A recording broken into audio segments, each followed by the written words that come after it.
Sabay-sabay natin alamin ang mga kaganapan na nangyayari sa ating bansa.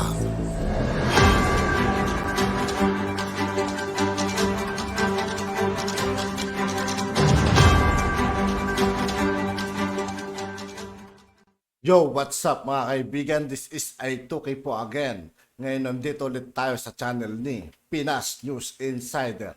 Dito ulit tayo magbibigay ng komento at reaksyon, kaya samahan nyo ako guys. Let's go! Ito ang balita ngayon. Trending at viral ngayon sa social media. Ang di umano'y balitang tuloy na nga at wala nang makakapigil. Proyekto sa pagpapatayo ng panibagong Manila International Airport sa Bulacan, kasado na. At wala nang ang balak pa si Pangulong Bongbong Marcos. Napalitan pa ang pangalan ng NAIA dahil sa di umano'y ang pangit na ng imahe ng airport na ito sa buong mundo. Ito ang mainit na balitang pinutakti ngayon ng samut-saring komento mula sa marami sa ating mga kababayan. At marami rin sa kanila ngayon ang hindi napigilan ng kanilang sarili na maglabas ng kanilang hinaing at komento sa mundo ng social media. Pero bago ang lahat, kung bago ka pala Sa lahat ng hindi pa nakasubscribe mga kaibigan kay Pinas News Insider, mag-subscribe na po tayo at huwag nyo rin pong kalimutan mag-subscribe dito sa aking channel. lamang sa aming channel, ay please huwag kalimutang i-like ang video at mag-subscribe at i-click ang notification bell para mas maging updated pa kayo lalo sa lahat pa ng bagong video na i-upload namin. At ito na nga mga kababayan, ang layunin ng New Manila International Airport ay tutulong na lumikha ng mga trabaho, mapabuti ang lokal na ekonomiya ng Bulacan at ang mga nakapaligid na rehiyon nito, makakaakit ng pamumuhunan at mapalakas ang turismo. Ito ay bahagi ng isang mas malawak na proyektong pang-infrastruktura na naglalayong magpatayo ng mga bagong expressway at mass transit system para makatulong sa pag-decongest ng Metro Manila. Makakatulong ang paliparan sa pagbabawas ng pagsisikip sa Ninoy Aquino International Airport, gayon din sa iba pang paliparan sa the Greater Capital Region tulad ng Metro Manila at makapaligid na rehiyon upang mapagsilbihan ang kasalukuyan at hinaharap na pangangailangan ng pasahero. At ayon pa sa isang balita, the New Manila International Airport is being developed in Bulacan Province of the Philippines, also known as Bulacan International Airport. The project will meet the Philippines' current and future demand for air transport services and help in country's post-pandemic economic recovery. The government of the Philippines will fully own the new airport, which is being developed with an estimated investment of 735 billion pesos.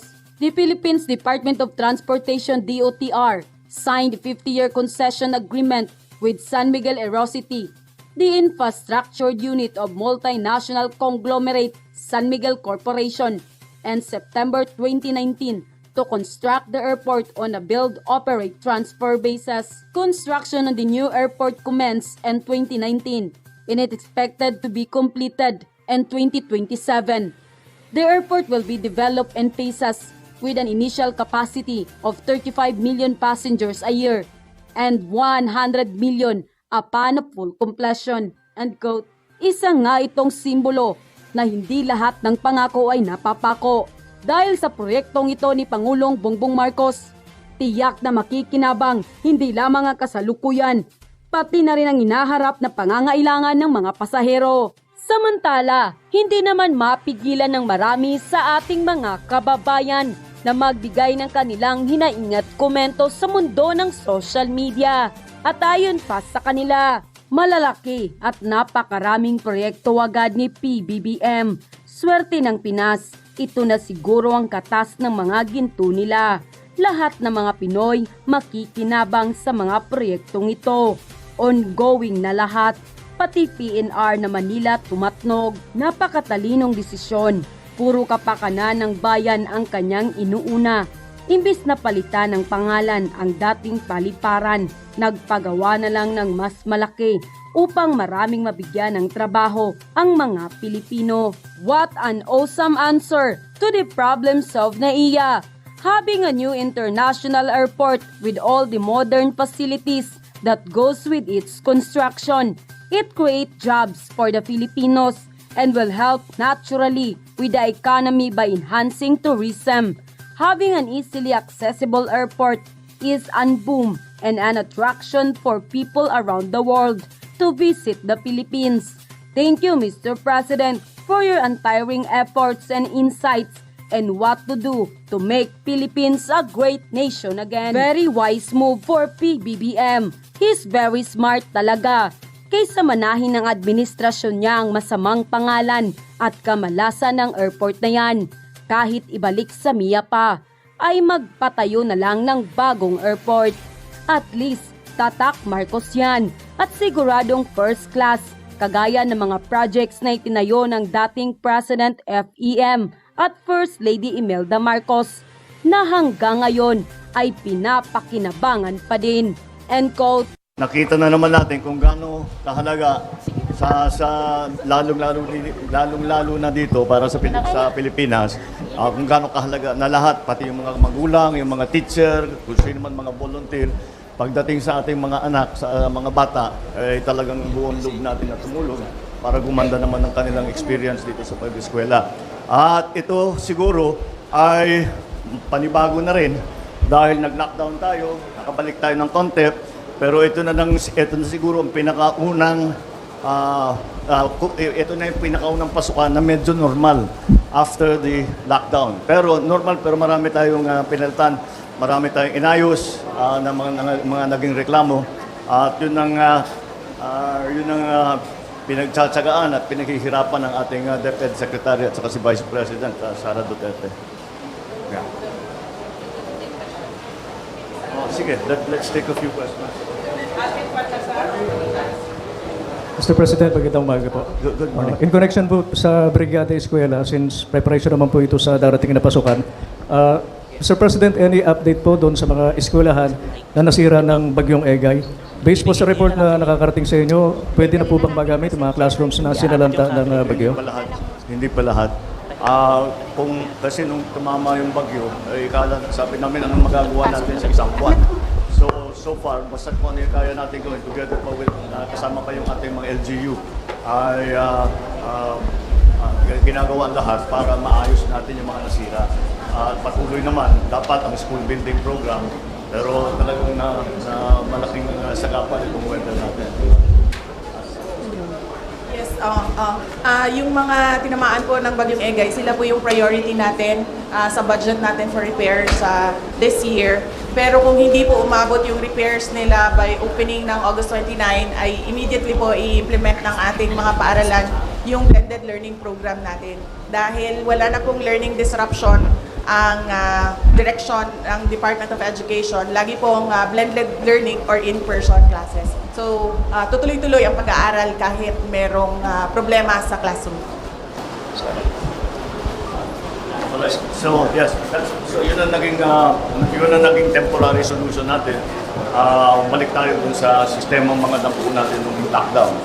Hindi pa magamit yung school building facilities. Salamat po. Thank you. Salamat po. Next question. Next. Alan Francisco, PDB4. Hi, Mr. President. Good morning. Hi, VP Sara. Magandang umaga po. Sir, can we get your reaction or comment on the launching of DepEd of the Matatag curriculum, sir? It's very significant because here we are trying, ang sinusubukan natin gawin ay ayusin ang curriculum para maging mas bagay sa pangangailangan ng mga batang Pilipino. Kasi nakasama na rin dahil Matatag program includes all our efforts na para pagandahin ang mga international score natin, especially when it comes to STEM at tinatawag na STEM subjects. Also, binibigyan natin ng pagkakataon yung mga after 10th grade na mamili kung sila ay mag-vocational, mag-technical training o itutuloy nila. So that's more or less the big system changes that we're doing. Yes, opo. Itong matatag curriculum, this is the legacy of the Marcos administration sa basic education natin sa ating bansa. Lahat po nung nakita na problema ng mga international and local education experts natin, in-address po namin dito sa bagong K-10 program. Una na dito yung napakaraming learning competencies. So from approximately 11,000, napababa natin to 3,000 ang mga learning competencies. And sa key stages, grade 1 to 3, dati 7 subjects tayo, binaba natin sa 5 subjects with a focus on math and reading. And then, ang science natin papasok pag grade 4. Para na ako education expert na. Thank you po. Thank you, sir. Thank you, VP. Miss Jinky Batecados, IBC 13. Sir, sinusuportahan niyo po ba yung ipinapanukala, yung opening ng classes ibabalik sa dati sa pre-pandemic pandemic schedule? Thank you po. Pinag-uusapan nga namin.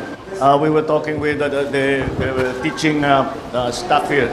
Tinatanong ko sa kanila ano yung preference nila. Kaya pinag-aaralan natin, the DepEd is in the process. Sila sa kasalukuyan ay meron silang ginagawang study kung ano ba talagang pinakamaganda.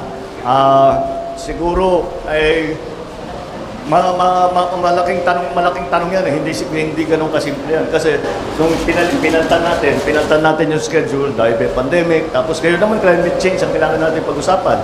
Dahil sa schedule ngayon, napakainit at pati yung mga bata hinihimatay na.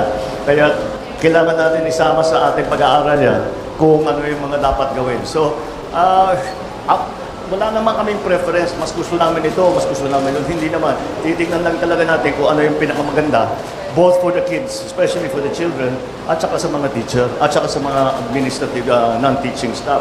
Dahil kailangan papapasukin natin sila, mainit na masyado, baka hindi na kayang gawin ang trabaho nila, magkasakit pa. Sir, last question, Let Narciso, DZRH. Good morning, Mr. President. Sir, isa po sa mga ipinangako ninyo noong kampanya, yung pagtaas sa sahod ng teachers. Pero sa proposed 2024 national budget po, walang alokasyon para sa salary increase. Kailan daw kaya yung kanilang dagdag sahod? Meron tayong increases sa salary standardization law. In tranches yun every year. And noong pagpasok namin last year, pag-upo ko, nag-utos si Pangulong Marcos na mag-procure ng study ng hindi lang yearly increase but the long-term outlook kung paano ba dapat ang increases ng sweldo ng ating mga teaching and non-teaching na DepEd personnel. So we're waiting for the result of that study na nandoon yung increases and then nandoon din yung pagkumpara niya sa inflation at sa mga economic indicators, forecast ng economic indicators sa mga darating na taon. Thank you, Mr. President. Thank you, Malacanang Press Corps. Thank you, Madam Vice President. At yun na nga mga kababayan. At yun nga po mga kaibigan, dito po nagtatapos ang ating reaction video. Muli ako po si I2K ng Sundalo ng Dunggalo. Maraming salamat sa patuloy na pagsuporta. Yeah, peace out.